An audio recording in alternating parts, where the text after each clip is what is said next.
When you think about living in the Hollywood Hills and the quirks that come with it, you probably imagine winding streets, minimal sidewalks, and homes packed close together with little separation. But today, I'm showing you a pocket that's unlike the others, and one of my personal favorites, Lake Hollywood Estates. I'm Christopher Shahinian, Los Angeles real estate broker, and if you're looking to buy or sell a home in Los Angeles, we'd love to help you out.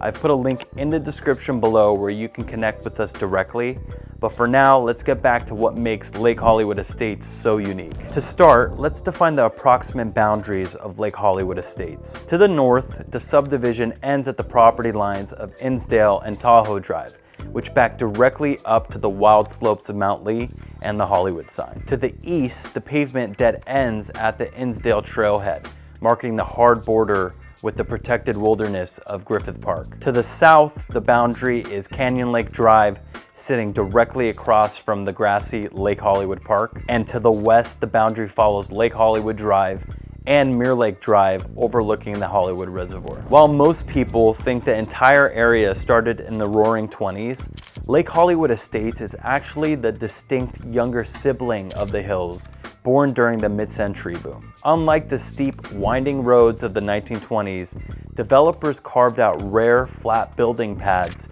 and crucially buried all the utility lines underground to ensure unobstructed views of the sign and the water. It was designed specifically as a secluded enclave of uniform, single-story, mid-century modern homes marketed to buyers who wanted the glamour of the hills without the headache of steep, narrow driveways. Today, Lake Hollywood Estates looks nothing like the steep, winding neighborhoods next door. Because of those engineered flat pads, the area is defined by sprawling single-story mid-century ranch homes, a layout almost impossible to find elsewhere in the hills. While the neighborhood was born in the 60s, it hasn't stayed there. Many of these original ranches have been transformed into sleek, contemporary modern estates with floor-to-ceiling glass to frame the views. You'll also spot the occasional Mediterranean remodel, but unlike the rest of the Hollywood Hills, you won't find any 1920s castles or steep cliffside dwellings here. It is strictly wide streets and modern luxury. When it comes to residents and your neighbors, Lake Hollywood Estates flies a bit under the radar compared to the Bird Streets or Beverly Hills. Instead of flashy paparazzi bulbs, this neighborhood is a haven for high-level industry executives, YouTubers, and producers who want flat yards and privacy. While you might hear rumors of Madonna living here, she actually lived in the famous Castillo del Lago, that 1920s castle just outside the estates. Inside the track of Lake Hollywood Estates, the streets are actually named after other lakes, Tahoe, Arrowhead, and Canyon Lake, sticking to the water theme. The biggest fun fact you'll recognize?